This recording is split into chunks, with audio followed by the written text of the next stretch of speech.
Alright guys, so today I thought we'd take a look at the MSX, more specifically some of the expansion cartridges and flash cartridge that's available for the MSX. You guys know me, I'm a huge fan of the EverDrive flash carts. They're extremely convenient, they work really well, and when I found out that there was a flash cart for the MSX, I was very excited because, for one, I don't like having to deal with floppy drives. I know it's kind of it's a bit of a problem with me collecting old computers, but so far I've managed to not have to write and mess around with 25-year-old magnetic storage. So these MSX systems have 720K floppy disk drives in them. Most of them do, not all of them. And the great thing about the new MegaFlashROM SCC Plus flash cartridge is it supports loading floppy disk images, so floppy disk ROMs essentially. You can load them onto a micro SD card and actually play those on your MSX, which I will demonstrate. This is the 64 megabyte version. It does have some internal storage. Also, I've got, as I mentioned before, the micro SD card slot up top. And what makes this flash cart so awesome, not only that it emulates the floppy drive, but it's got SCC Plus support, which is the sound chip that is in a lot of the Konami games. So, without it, if you tried to load the ROMs for a Konami game, you'd run into some problems because the sound is generated by a separate piece of sound hardware, a separate chip that's located in the cartridges themselves. And this flash cart will essentially emulate that. Now this is the 512K RAM version, which means it does add an additional 512 kilobytes of RAM to the system's already 64 kilobytes. And the reason why that's important is because without that additional memory, you would not be able to read or write FAT16 formatted flash cards. I think you'd have to use FAT12 or something like that. Basically, it would make it very difficult to load a lot of different ROM files on here. So let's plug this in and see how well it works.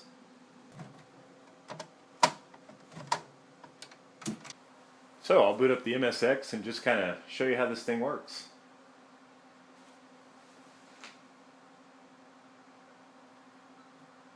Now what I'm going to do is hold down Escape, which will interrupt the normal boot because I do have a ROM already written to this cartridge.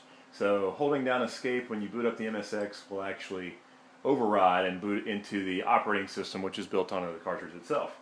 Now what I'm going to do is hit the L key, and this is going to allow me to change my directory. So I'm going to go to the B drive, which is my SD card. So I'll type in B, and I've got a small selection of ROMs here just to show off the different features of the flash card. And I'm going to show you a standard MSX game here. It doesn't use anything special, just a standard game. And when I hit enter, it will essentially write that game. There we go. It will essentially write that game to the cartridge. There's the progress meter. Now I can reset the MSX.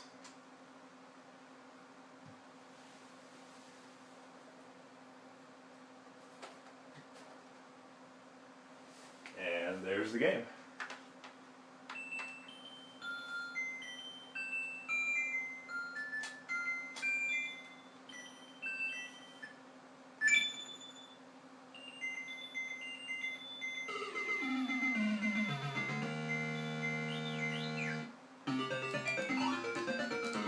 So there you go. And now this is just a standard MSX game, no additional hardware needed. Just about any MSX can play this game.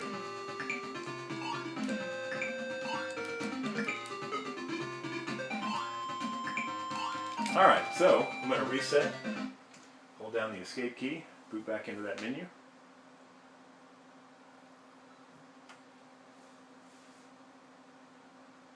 Now the next game I'll show you will utilize the SCC Plus sound chip that I mentioned before, the Konami sound chip, which a lot of the Konami games use, and you will certainly enjoy, because I think the music is much improved in those particular games.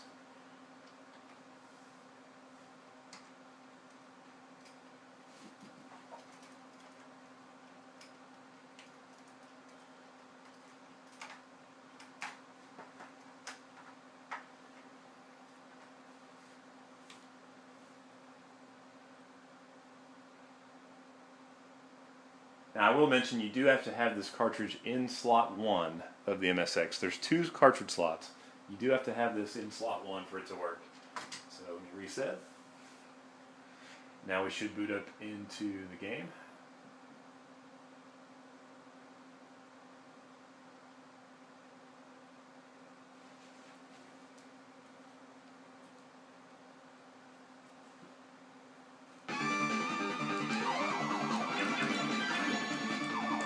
There's that awesome Konami SCC Plus music.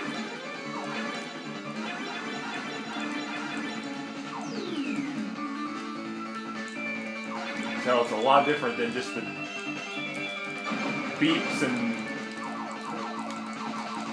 the very simple audio system that's in the original MSX.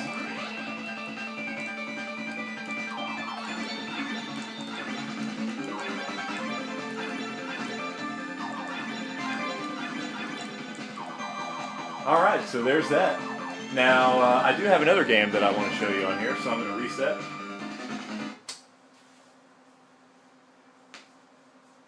Now, this game that I'm going to load up now is actually a homebrew game. It was released, this is as released as a homebrew game can be, in 1999. So, let me get that started here.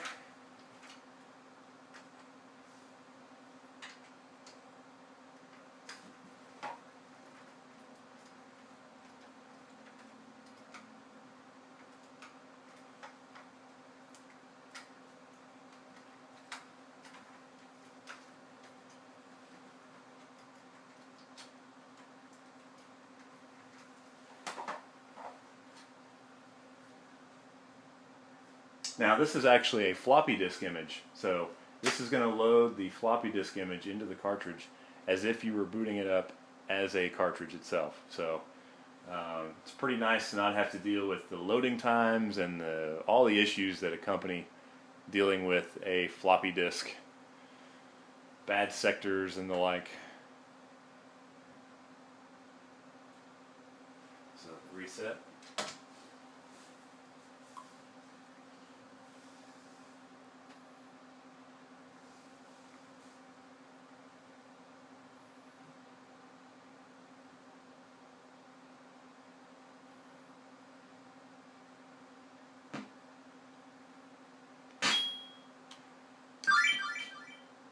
Now, something you may notice, there's really not much sound at all, except just some sound effects.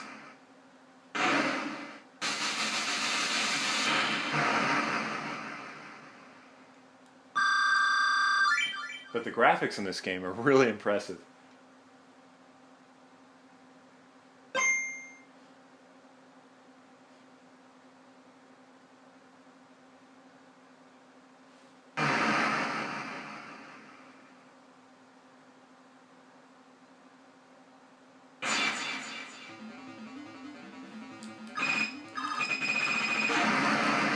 Now, while this may look nice, you'll notice there's really no music, and there typically is some music in here. So let's take a look at another cartridge. So the newer MSX systems like the 2 Plus and the Turbo R have built-in FM synthesizers. The Yamaha 2149 6-channel FM synthesizer. Well, fortunately, somebody else has decided to create a FM cartridge for us MSX2 owners who don't have FM synthesizers built in. Now, there were some FM cartridges that were released when the system was still new in the 80s, early 90s in Japan, but I don't think any of them saw a release in Europe. And this cartridge here is called the FM PAQ, very similar to the Japanese Panasoft FM PAQ that's called, I think it's spelled FMPAK instead of PAQ, but in any case it functions just the same as that original cartridge did. So this will essentially add FM sound compatibility to my MSX2. So let's plug it in and check it out. Alright, got the FM PAQ installed with the flash card, so let's try that same homebrew game and see if we notice any difference.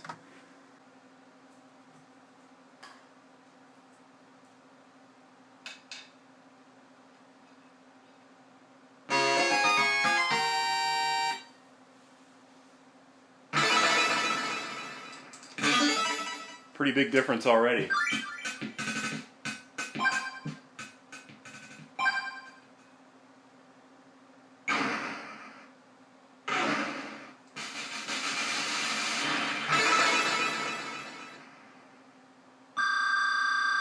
So really, if you're going to buy an MSX2, you're gonna definitely want to have the FM PAQ cartridge. It makes a huge difference, especially in some of these newer games that are probably the most graphically impressive MSX games.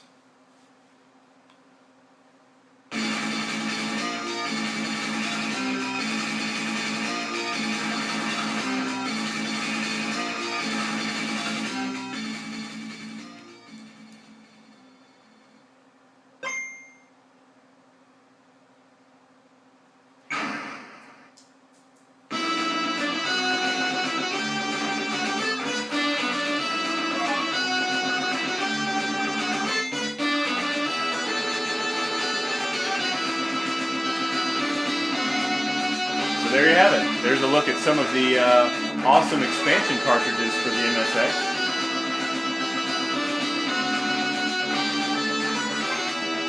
Hope you guys enjoyed. Thanks for watching.